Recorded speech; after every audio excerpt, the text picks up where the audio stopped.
JFK Jr. reveals the COVID vaccine secret. Ooh, it's a goodie. Uh, a 7.1 magnitude huge tremor hits Japan. I'm telling you, these folks, what they have to put up with over there. And carrying the cross. What a great story. Welcome to the Jay Sheldon Show. It's Wednesday. We are halfway through the week, officially hump day. So we made it this far. Let's see where we're headed from there. We got a lot going on. Yeah, it is hump day. We're halfway through. The weekend is almost halfway here. I don't know why I'm excited about that. I've got no particular plans for the weekend, but weekends are weekends. So there you go. We're live on YouTube and Rumble. We're on both platforms, live Monday through Friday at 9 a.m. Eastern Time. And while I am in Malaysia, and I make no bones about that, Facebook, you idiots, freaking morons, this show is for America. We have viewers across the planet. However, everything we do pretty much is for you, America. I am a patriot who lived and moved here about, well, almost 25 years ago now. And I've never forgotten my roots, my family, all my friends, a matter of fact, you know what? Our high school reunion is coming up. I think it's either coming up or it just passed. I graduated in 1976. Yes, I am that old. So let's see, 86, 96, 2006, 16, 20, 50th year anniversary of graduating in a spectacular bicentennial year, 1776. I have kept in touch with a great number of friends from our Housatonic Valley Regional High School class in Falls Village, and they send me emails. I've gotten emails about the anniversary, the reunion coming up. Sadly, of course, I won't be able to make it, but nevertheless, my heart is with you guys. And wow, 50 years. Oh my God. Two things. A, I can't believe it's been that long. And B, I can't believe I made it. May not make it much longer, but I made it. Start spreading the news. All right. Morning, Maryland. Praise the Lord. Yes, indeed. Praise the Lord is right. We got a lot to be thankful and grateful for. We are also, of course, sponsored by great folks like Blackout Coffee, Patriot Mobile. We'll tell you more about that coming up. Got some great deals there for you. If you want to help support the show and get yourself some fantastic all-American products, you can do that. And all of that information is down in our description. Just pull that menu down. You'll see it all there, all the links and all the codes to get you some deals. All right. And as we always say, we don't have a marketing budget around here. So the best thing you can do is to share, follow, subscribe, get the word out there, let people know about our show. If you would like to, and God bless you for doing it, some folks have done that. If you'd like to directly help support the show financially, there is a PayPal link at the top of our description. That is perfectly valid, perfectly legit. You can use your credit card, your bank account. You can make a donation to the show, and really any amount would be helpful. $100, $50, $500. You want to go crazy? Go crazy. It all helps a lot to keep the lights on and keep the show free. And I thank you for those of you who have done that. All right. Let's jump into it, shall we? For years, look, I don't want you to think I'm obsessing over Fauci, but I'm obsessing over Fauci because the man is a mass murderer and deserves jail time, prison time. Likely will that happen? Damn straight not. But He deserves it. And so we need to let you know all the exactly slimeball crap this monster pulled on the American public, on the world, really. For years, Fauci assured Americans that COVID 19 vaccines were safe and effective, blah, blah, bullshit.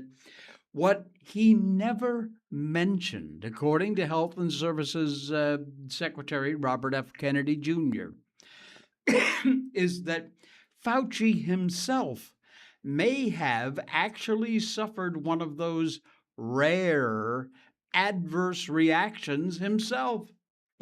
And he hid it from the entire country, while all the while insisting that the vaccines were safe, injuries weren't happening. Every day the story just gets worse. We covered the diaries yesterday. Unbelievable. Kennedy was on the Fox News Ingram Engel show talking about the diary release and all. And on top of his disturbing obsession with himself and the power he wielded during the pandemic, when Laura Ingram asked whether there would be any accountability for the trillions of dollars that ruined education of Americans' kids, shattered reputation of public health establishment, Kennedy didn't hesitate and he did not hold back. He said, yeah, and millions of people injured. So he lied about the masks, social distancing, he lied about the transmission, he lied about natural immunity, and he lied about the capacity, as you just said, of the vaccine to prevent infection. And then JFK or RFK Jr. dropped the bombshell. Quote, he got vaccinated at a very, very public press conference in January of 2021. Kennedy noted, saying that 5 months later, according to his diaries, Fauci had a pulmonary infarction, which is one of the adverse effects that the NIH, the CDC, and the FDA expected to happen from the vaccine. Kennedy said he never told anybody.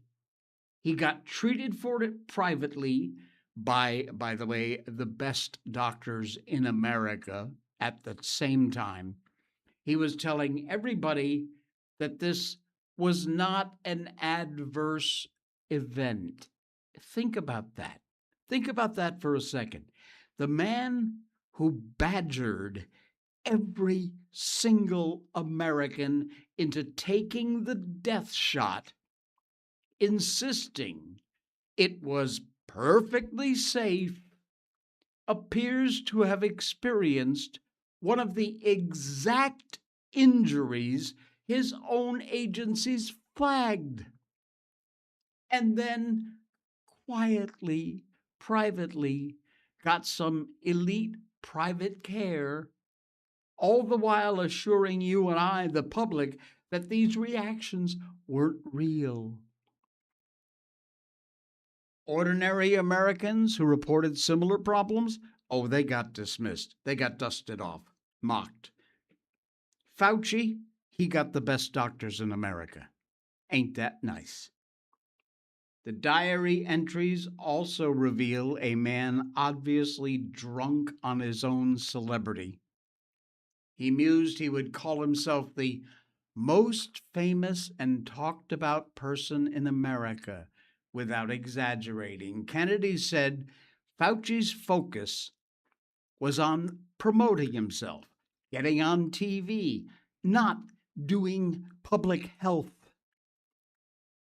Hospitals overflowed, businesses died, people died, and America's doctor was busy cataloging his own fame.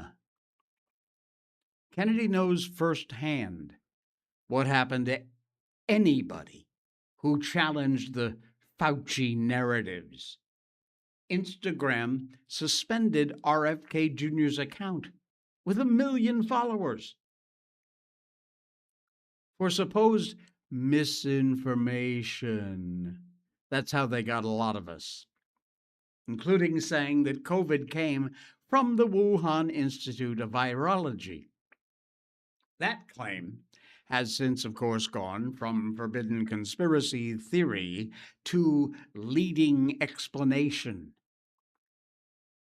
The same fate awaited absolutely everyone who questioned Fauci's edicts. They got smeared as cranks, while his assertions, which, by the way, have simply completely collapsed, went completely unchallenged by a huge complimentary press. They couldn't get enough of this guy.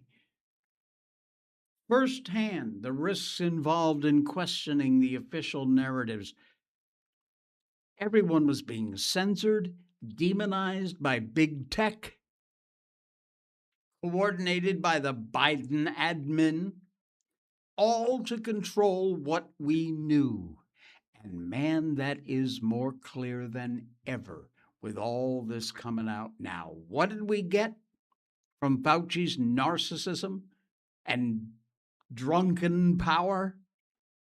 Kennedy pointed out the U.S. recorded the highest COVID-19 mortality rate of any country in the world. 3,000 deaths per million people. Under Fauci's leadership, the wealthiest nation on earth did worse than every other country.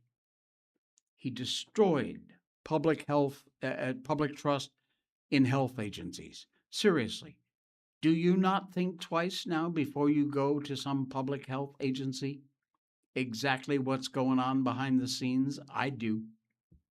Kennedy argues the damage may never be undone. And you know what? He's exactly right.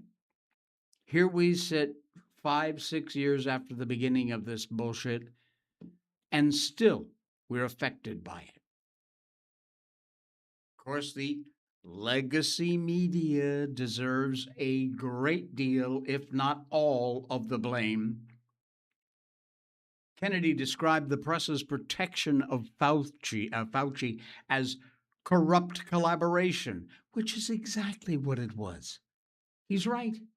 We may have asked the hard questions, but the legacy media did nothing but run interference, torched their own credibility in order to shield America's doctor. Well, Scumball Fauci is testifying today in Congress about his diary, his handling of the pandemic. And if Fauci repeats his lying under oath,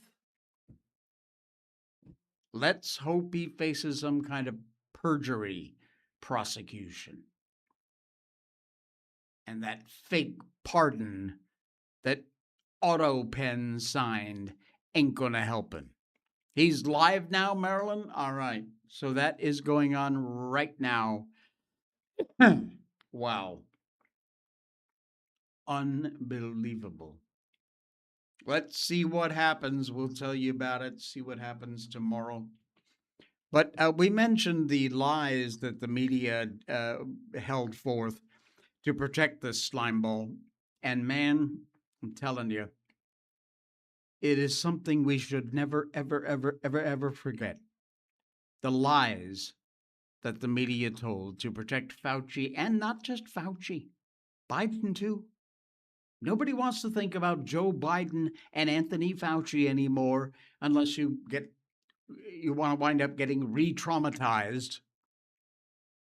But if we never want to experience anything like this again, it is worth looking, really worth looking at the reasons why both of them are relevant again this week.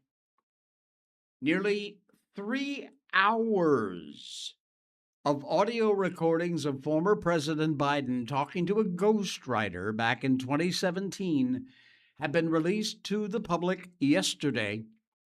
And just like everybody expected, listening to him feels like witnessing a nursing home patient tell the nurse about her date last night with Elvis. It's insane. Biden strains, labors through story after story, recounts events from throughout his political career, which, as is always the case with Biden, may or may not have actually happened.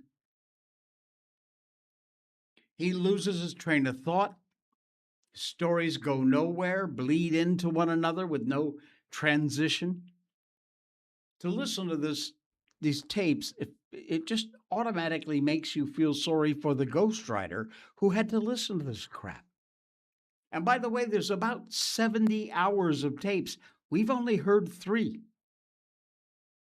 He appears multiple times to say he was in possession of classified documents and was sharing them with the ghostwriter, potentially breaking the exact same law that President Trump was prosecuted for. And Biden was not. Mind you, it was Biden's admin that charged Trump, which is absurdly almost impossible to believe. It's not breaking news anywhere. The tapes show exactly what Democrats and the dying news media lied about for years, that Biden was, yes, 100% corrupt and 100% in mental decline. Also, this week, published the entries of what are being called Fauci's diary. We have covered it extensively. These files go back years.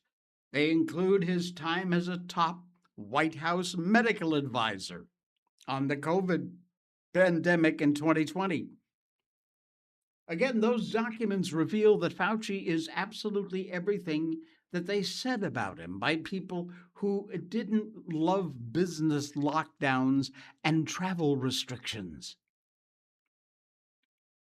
Manipulative little narcissists knowingly misled us about the origins, the severity, and Democrats and the media lied about that too.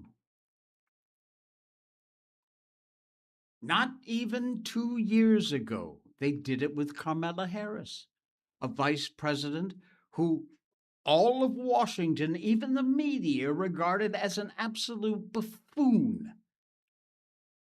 But right when she became the Democrats' best and only option to hold on the White House, as unfathomable a choice as it seems, they swore she was a sex symbol of unmatched intellect.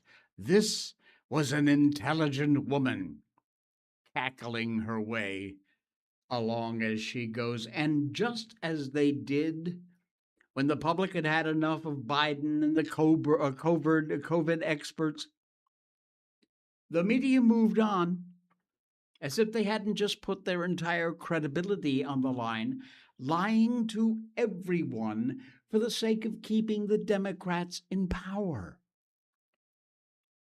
Do not forget about this, folks. Do not forget about this. Remember it every single day. They still do it every day. And the next presidential election, I guarantee you, will be no different. They are planning already. Promise. Maryland, according to the prophets, the media is in deep doo-doo. Finally, it's all coming to pass. Praise the Lord. I can't wait. O'Keefe Media had an ex from one of the MSN mainstream media who said on a hidden camera how they pressed the plan to the plan to destroy Trump, and now they're on to fear with global warming. No, I did not see that one. but frankly, doesn't surprise me in the least. Unbelievable. We did the story about this rogue judge yesterday. Well, got another one. Only this one's a goodie. This is actually a goodie. He finally got a act named after him. And what it does is hilarious. Let me show you a picture of this moron, and I'm sure you're going to remember him. Oh, yeah, you remember this guy? You remember this guy? Yep, that's him. Rogue judges, which this guy defines, has been a major roadblock for President Trump's agenda throughout his whole second term. These activist judges who started injecting themselves into public policy time and time again, they've been flouting the separation of powers and, in some cases, even the rule of law. One of the ringleaders of this three-ring circus, the judiciary branch, has been this Judge Jeb Boasberg. That's the moron I just showed you.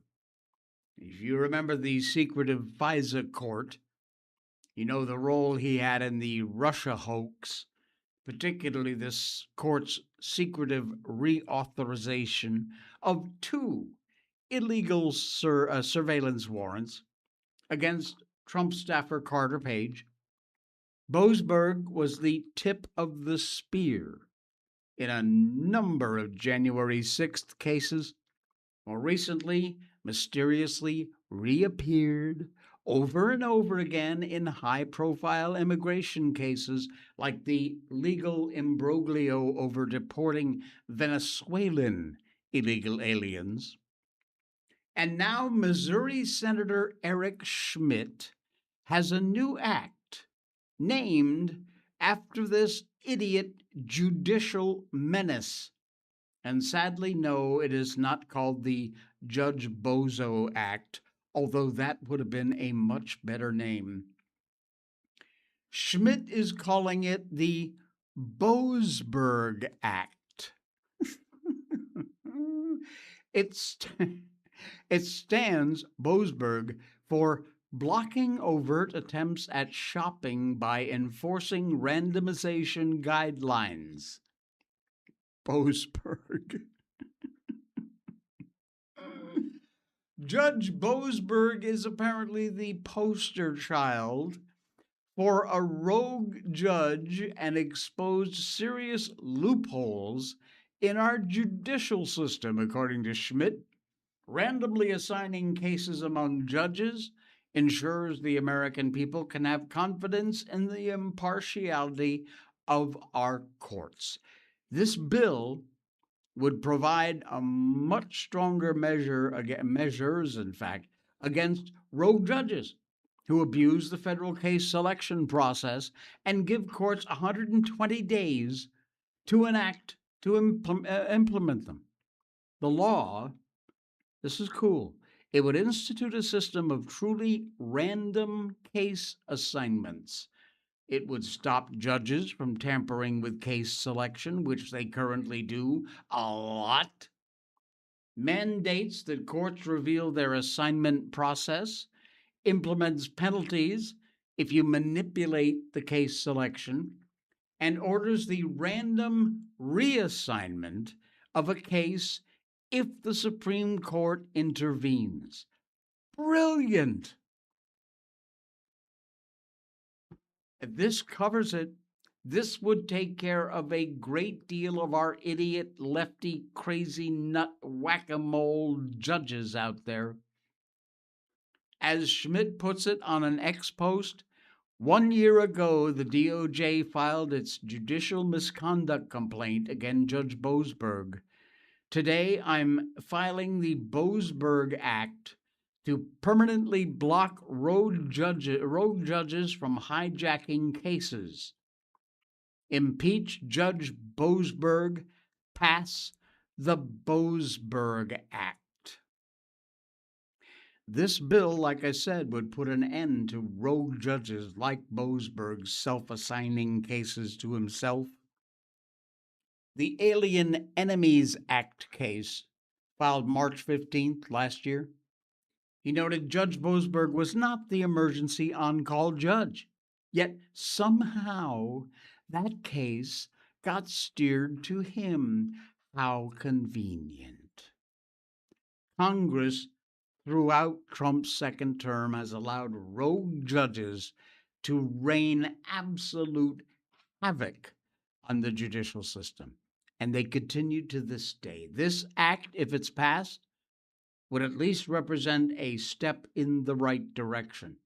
Short of defunding biased district courts like the D.C. District Court, impeaching judges who are apparently completely incapable of presiding in good behavior, like Boasberg.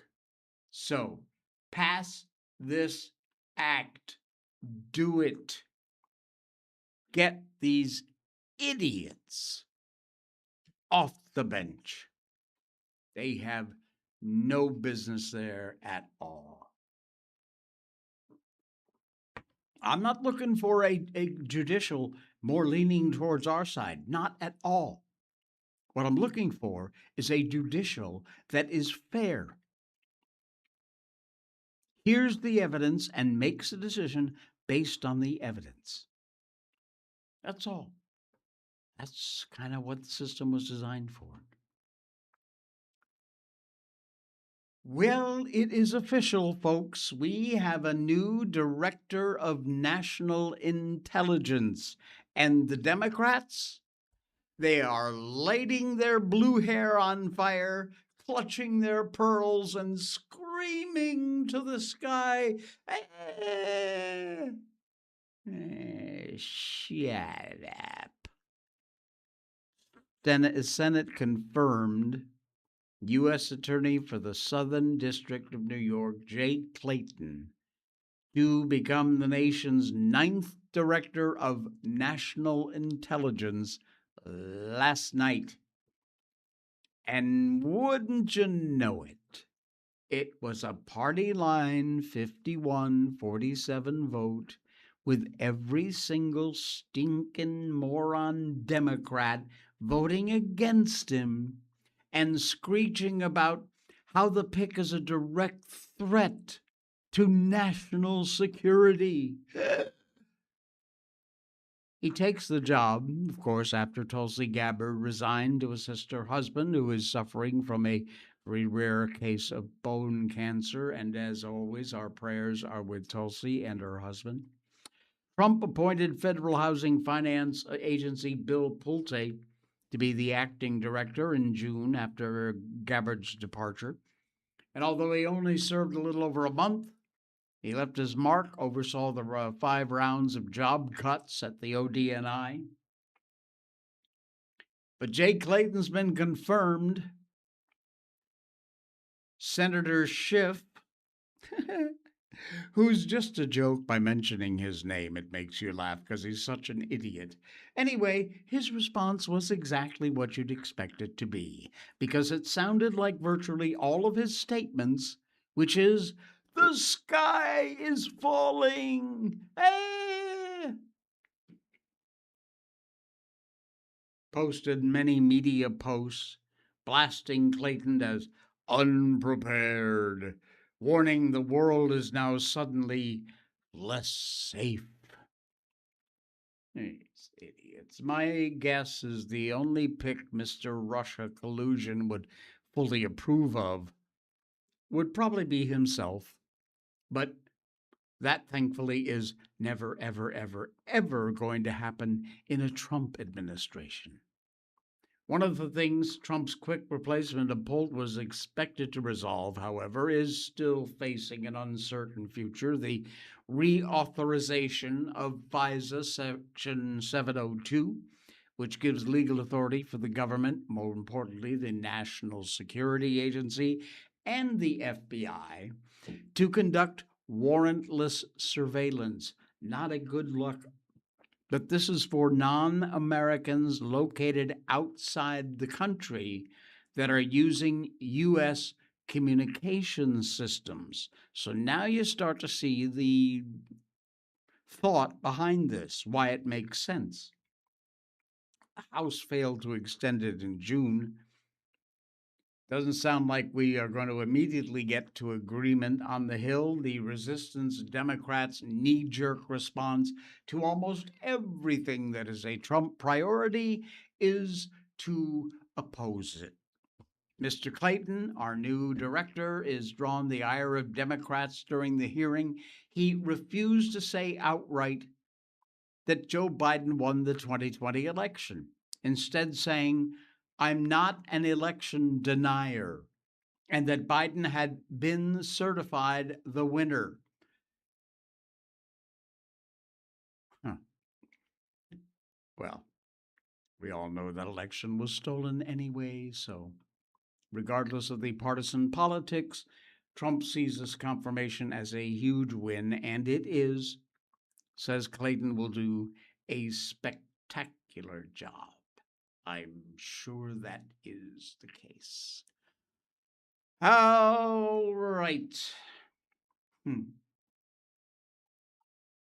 Oh, exactly the kick in the ass I needed, because that is a cup of blackout coffee.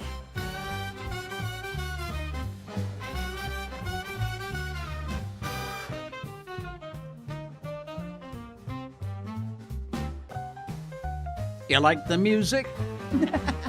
I redid it because I missed the song. I used to use it as my opening all the time. Blackout Coffee. It's all done in house and it is all American. They work with local co ops and American farmers to grow the best beans on the planet. They absolutely are fantastic. Blackout Coffee is a winner every which way you roast it. Whatever you roast, if you can't grind your own beans, not a problem. All their popular roasts come in ground variety. You get the pull down menu. You can order them ground or whole beans. They only roast your beans after you order, which means they're fresh. After they're roasted, they ship them out within 24 to 48 hours, which means you've got a bag of the most fresh coffee on your doorstep in less than a week. It is fantastic. Head over there to the site. The link is in our show notes, our description, and use the code J20. If you're a first time customer, you get 20% off your first order. And even if you're going back to buy another bag or two or three or five, they've always got specials going on over there. That's always X% off, however much. It's fantastic. They support our troops, which is great. I told you, it's an all American company. They've got the amazing flavored coffees, ice brewed coffee pods, instant. It's all there. Check them out. Really, seriously, this is amazing coffee. The link is in our description. Blackout Coffee. John Santos and the gang who run a tight ship over there. We love these guys. All right. Thank you, Blackout. Thank you, John. Like I told you before a few times, I am a big fan of these police chase videos. I watch them all the time on YouTube. And they've always got some of these idiot who thinks they know more about the law than the cop, who think, oh, my favorite are the sovereign citizens. Oh, yeah. That never goes well. Well, how about a smug Democrat who gets busted blowing past a busload of kids at 104 miles an hour? And his excuse? Hot garbage.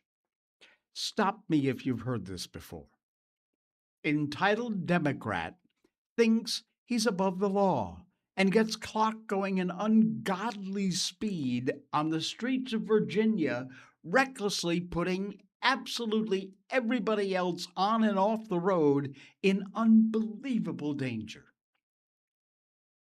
No, it's not Jay Jones this time around, but it is one of Jones's colleagues in the Democratic Party of Virginia, because, Virginia. Andrew Jimenez, Democrat, currently serves on the Fairfax County Board of Supervisors, busted by a Virginia State police trooper. And you know what? While you might be able to get away once in a while with something with the local city cops, do not screw with state troopers. They take their job very seriously. Oh, yeah. Well, he was clocked at 104 miles an hour in a 70-mile-an-hour zone. Most shocking part of the entire thing is the trooper caught all of it on his dashboard cam, including footage of Jimenez dangerously zooming past a school bus loaded with kids. It's the image on the right. That's the dash cam. But take a look at this absolute nudge.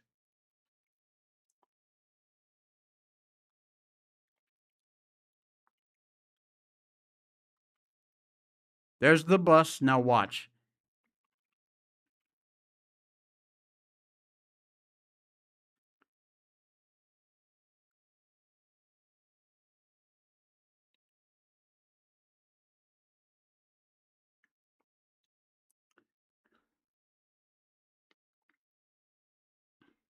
Now, this is a little hard to hear. Hang on. Once he gets this idiot pulled over.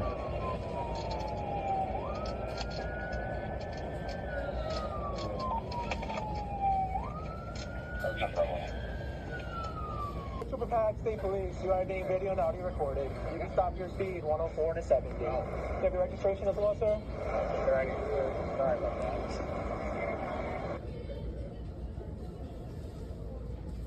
I'm being exactly sorry, sir. It's all right. My bad. I think,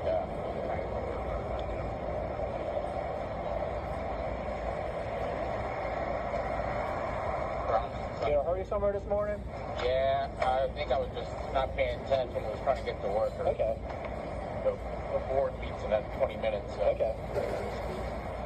I got a board meeting in 20 minutes. So I'm in kind of a hurry.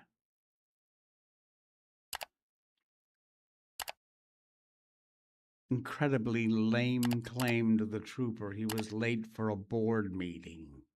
As if that excuses putting a busload of kids in danger. But hey, being a Democrat means never having to take any accountability for what you do.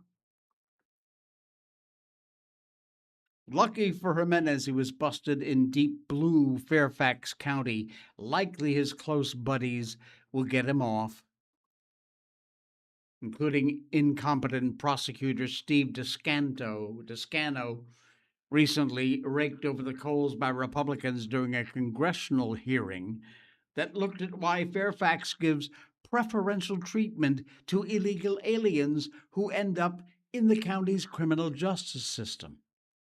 That answer was very simple. The Soros-funded Descano refused to prosecute them and returned the violent illegals to local communities, very often with extreme, deadly consequences. Oh, my meeting starts in 20 minutes. I'm in a hurry. Yeah, shut up. Here's your ticket. I wish he'd resisted a little harder so then he could have gotten charged with resisting. That would have been perfect. Do you remember this scene? Oh, yeah. Only too well, unfortunately. That is a hot mess.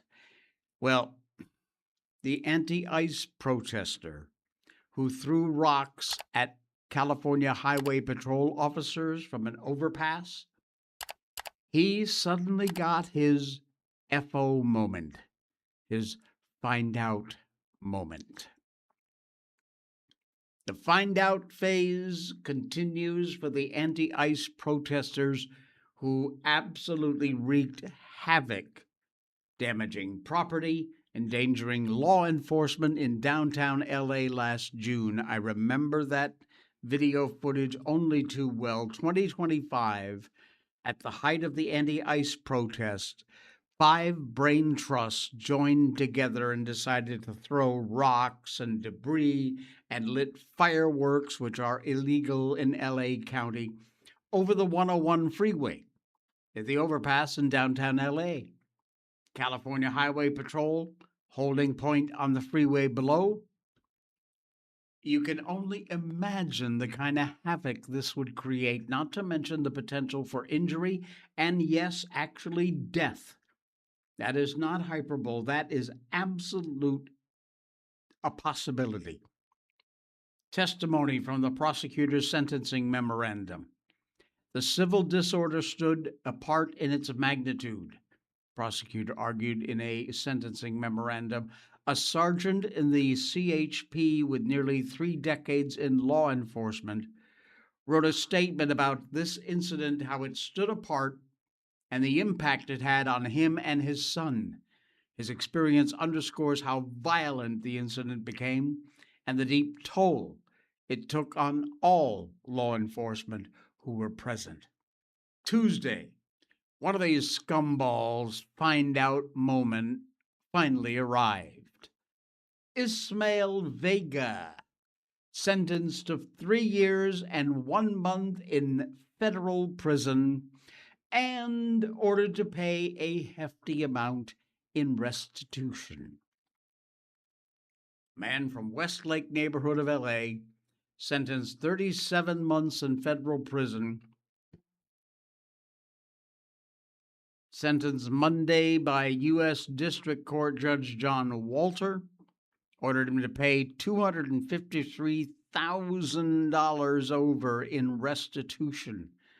Vega pled guilty April 29th, 1 count of obstructing, impeding, and interfering with law enforcement during a civil disorder. FAFO, pal.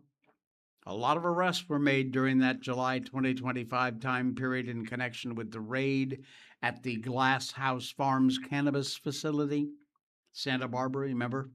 Including anti-ICE protesters who absolutely assaulted ICE agents. Well, they are all having their come to Jesus moment now. And 3 years and a month is a pretty good sentence. That means he will likely serve most of those 3 years. Frankly, I would have been happy with more, but it is what it is. Best I suppose we can do. What state do you live in? I know we got Connecticut represented, I believe Illinois represented, Florida represented.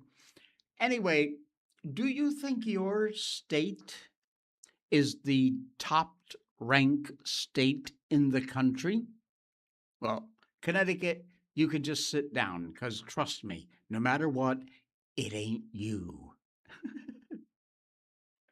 But the answer might surprise you. What do you think? Put it in the chat. What do you think is the top ranked state in the United States? A list of reasons why America is the greatest nation on the planet would obviously take up volumes of space.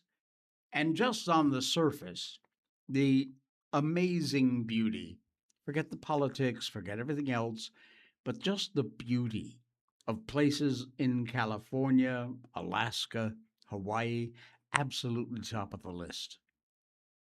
The amazing food you can find in really all 50 states, states' individual culture, unmatched.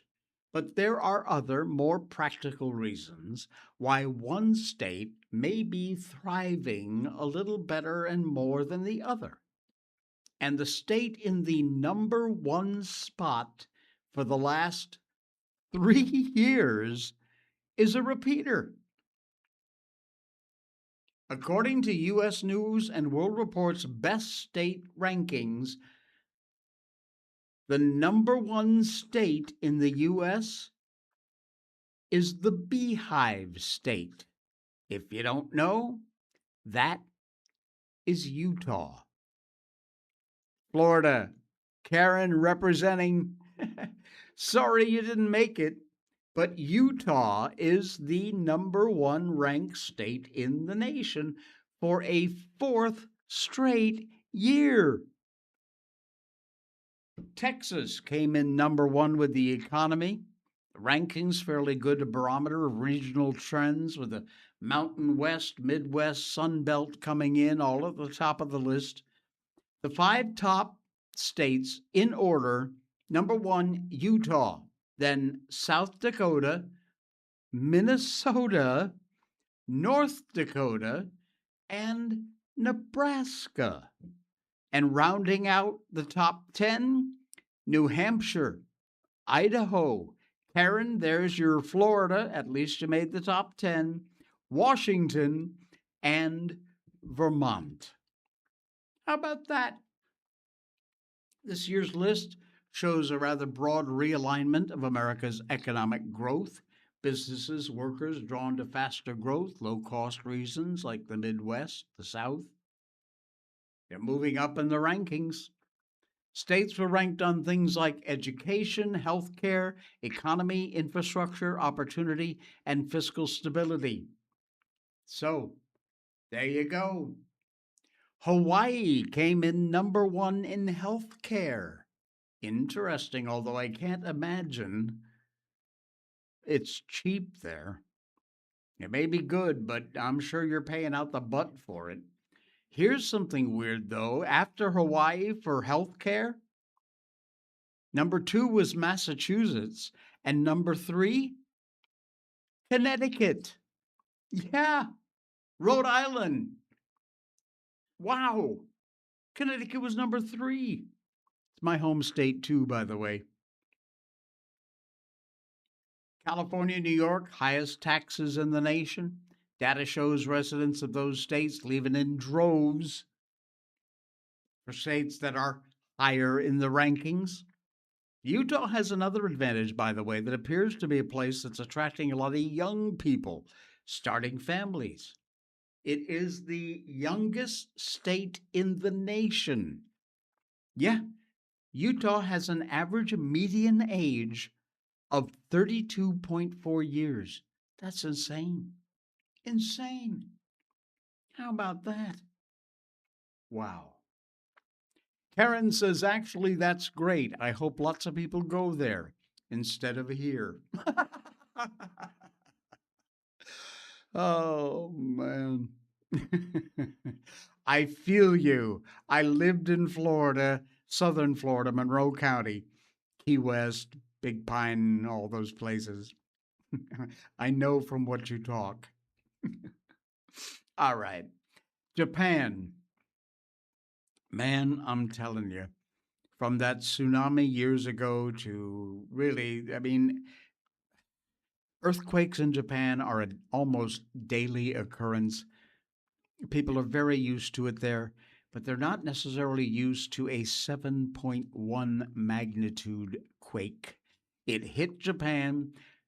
Sadly, dozens of people are missing. These are serious, serious earthquakes, folks. Terrifying footage coming out of southwest Japan. A 7.1 magnitude earthquake hit the southern main island of Kyushu. 4:27 p.m. Left dozens unaccounted for. A shopping center with a collapsed second floor. Some outlets were calling it a 6.8. A tsunami warning was issued and later rescinded.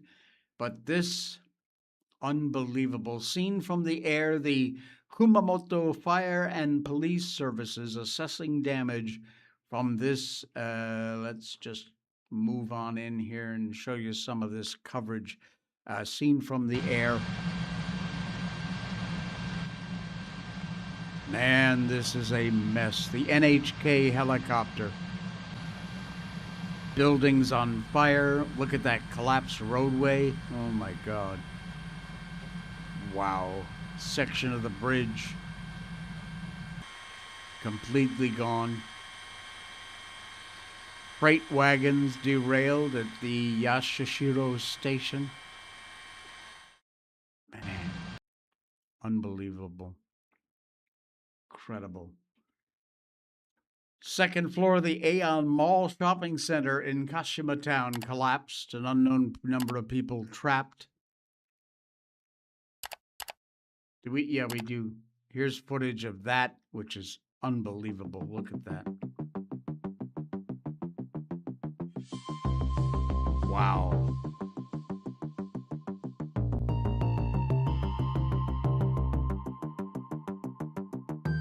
Oh my God, that is insane.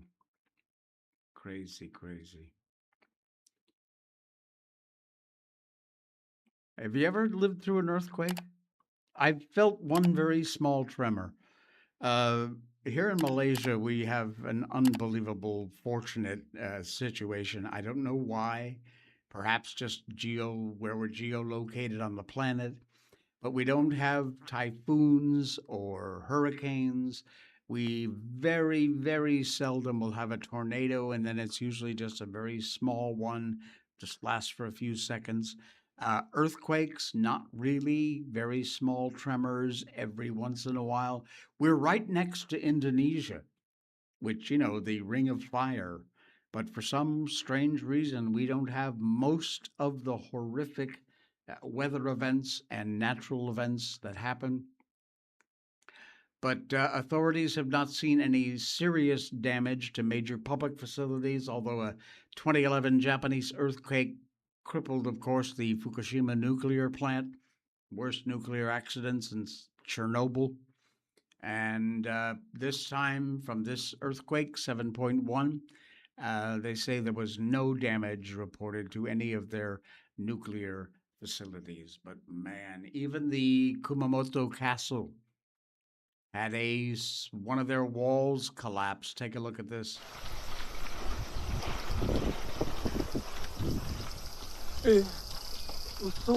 Hey yo! Wow. Insane. And those walls were built to last. They have lasted for hundreds, if not thousands, of years. Uh, there have been several aftershocks. Hard to understand how some of those buildings are still standing, considering how hard they were shaking. But we pray for those who are still perhaps trapped in these buildings. Sad news out of Japan. Got a great good news story for you, which we're going to end with. And this is from Newsmax. He carries a 12-foot, 130-pound cross, like a cross, 1 mile every morning. And sometimes, sadly, he has to deal with haters. 23-year-old Hajdu Noah gave us some insight on his mission and shares some thoughts about his anti-Christian detractors. Take a look and a listen. Boston! We're going to Boston! Day 36 of carrying a 12-foot cross every morning for over a mile. Both of you go yourselves. I didn't do anything to you, brother. What about my First Amendment rights? You can say what you want. I didn't say anything to you. What on earth is this kid doing?